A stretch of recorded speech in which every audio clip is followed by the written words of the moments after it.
Okay, this unit is about limits. And when it comes to limits, what we really want to look at is what is a limit?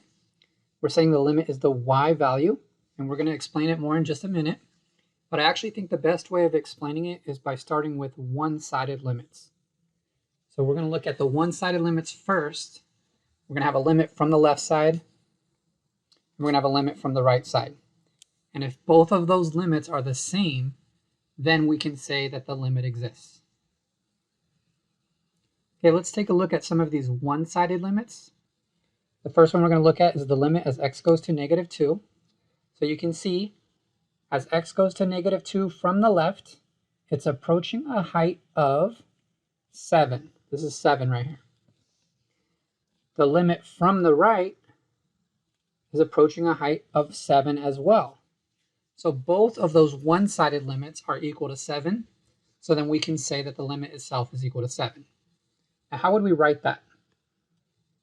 Okay, I've inserted a box here so that you can see how we would write this. So the first thing is the limit from the left.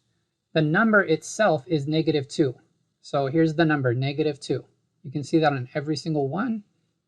They all have the number -2 right there. So we're looking at the limit as x goes to -2. I'm calling the function f, or f of x. So we're doing the limit as x goes to -2 of f of x. We saw that it was equal to 7. We saw the left and the right were equal to 7, so that means the limit is equal to 7. But this is how we write it. If you're doing the limit from the left, you put a negative, and you write it almost like a power. So the limit as x goes to -2 from the left is equal to 7. The limit from the right, we're going to use a plus sign. And again, it's kind of like a power. You write it like a power of a plus sign. So the limit from the right side, it's getting closer and closer to a height of 7. So because it's the same, the limit from the left is 7, the limit from the right is 7. So then we can say that the limit itself is going to equal 7. Now it's very important that you always include the function. You have to do the limit of something. A lot of people forget to write this. They just do limit equals 7, and it doesn't make any sense. So remember, you're doing the limit of something. Okay, now let's look at the limit as x goes to -1. So again, this is how you're going to write it. Limit as x goes to -1. We're going to first look at from the left, so our power is negative. So the limit as x goes to -1 of our function f of x. So here's -1 here, and we're coming from the left side. We're trying to see what height is it approaching. It's approaching a height of 2. It does not matter what happens at that spot. You want to ignore any points. We don't care about that. Some people will say that it equals 4, and they're just completely wrong. You could say that f of -1 is equal to 4. All right, but we're not doing f of -1. We're not plugging -1 into the function and seeing what the y value is. We're doing a limit. So how does a limit work? You just want to see what height is the graph approaching. It's getting closer and closer and closer to a height of 2. So the limit from the left side, that's what the power of negative is. The limit as x goes to -1 from the left of our function is equal to 2. So that's a one-sided limit. The limit from the left is 2. The limit from the right, so we want to get closer and closer to -1 from the right side. It's also approaching a height of 2. So they're both approaching a height of 2. Again, when we're doing a limit from the right, we put a power of a plus sign. Okay, the number that we're approaching is -1. That's why you keep seeing -1. So now that we did the two one-sided limits, and we notice that they're equal to the same thing, we can go ahead and say that the limit itself is going to also equal 2. So it doesn't have a power of a positive or a power of a negative. It's just the limit. And this means that the function is approaching the same height from both sides. Okay, now we're going to look at the limit as x goes to 3. Again, we're going to do one-sided limits. So here's x equals 3. So if we look from the left side, you can see that it's approaching a height of +2. So the limit as x goes to 3 from the left, that's what that negative is, the power of negative, and then we say of our function f of x is going to equal 2. So that's a one-sided limit. Now let's look at the limit as x goes to 3 from the right. Again, from the right is that positive. It's like a power of a positive. That's the way that you write it. From the right side, you can see that the graph is getting lower and lower and lower, and it's approaching a height of -2. So that's why we're going to say that the limit from the right is going to equal -2. Now, if those numbers are the same, we're done. If the limit from the left was 2 and the limit from the right was 2, then we would say that the limit is going to equal 2, but we have two different numbers.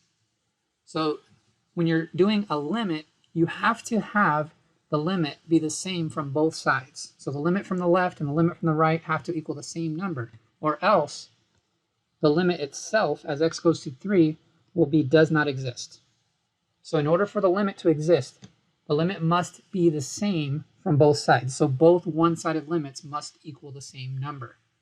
And that number cannot be infinity. We'll talk about that later. It has to be an actual number. Okay, now we're going to look at an endpoint. Okay, we're going to do the limit as x goes to 8. So we'll start with the left limit. So we're going to do the limit as x goes to 8 from the left. So here's x equals 8. And you can see that the limit as x goes to 8, what height is it approaching? It's getting closer and closer to a height of 3. So that's why we're going to say that this limit from the left is 3. That's just a one-sided limit. It's not graphed on the right. So it's not going to approach anything from the right because there's not even a graph on the right.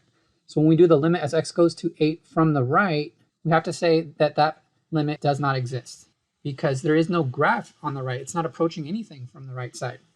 So one of the one-sided limits does not even exist. So again, those are not the same number. These would have to be the same number in order for this limit to exist.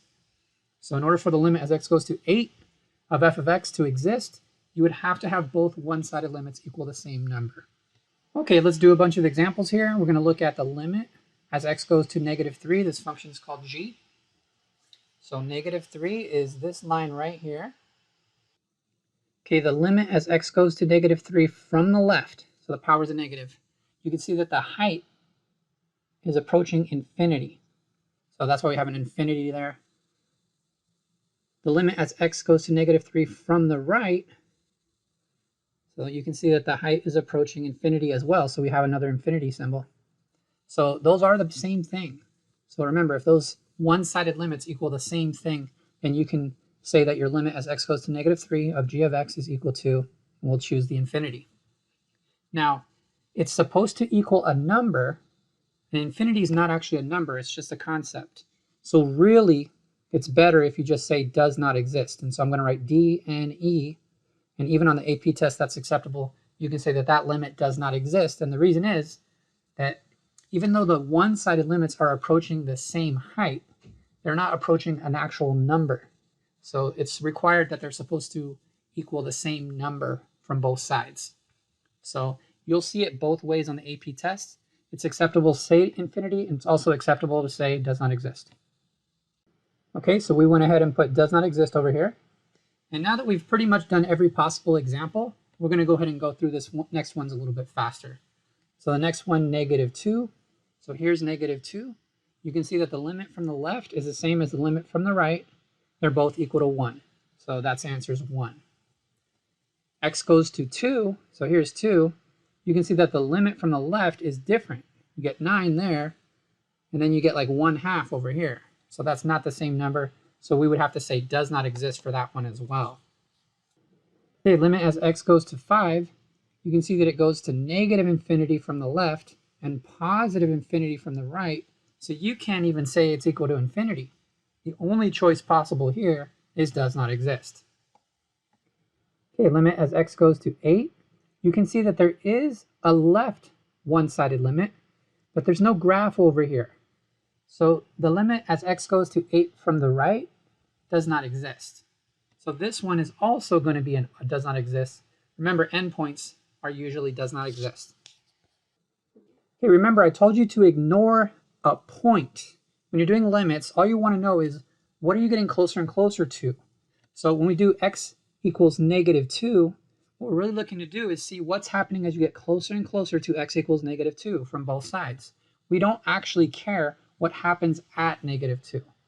So this is something you've seen before. G of -2 is actually what's happening at -2.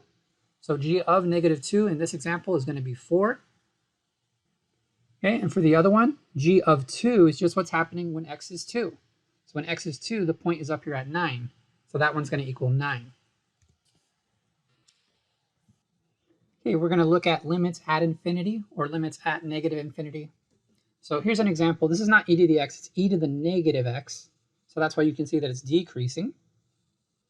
So you can see that the limit as x goes to 0 is going to equal 1 because it's approaching 1 from both sides. So let's take a look at that.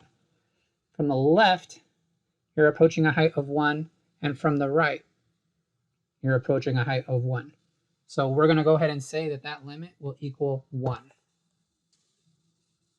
Okay, when it says the limit as x goes to infinity, it means your x value has to approach infinity. So it just has to go as far to the right as possible. And you can see that the further to the right that you go, you're getting closer and closer to the x-axis. So you're getting closer and closer to a height of 0. So the answer for this limit will equal 0. Okay, the last one we're looking at is what happens as x goes to -infinity. So you want the x value to go as far to the left as possible. You can see that it's just going higher and higher and higher, so it's actually approaching infinity. So I'm choosing to write does not exist. But you could also put equals positive infinity if you want.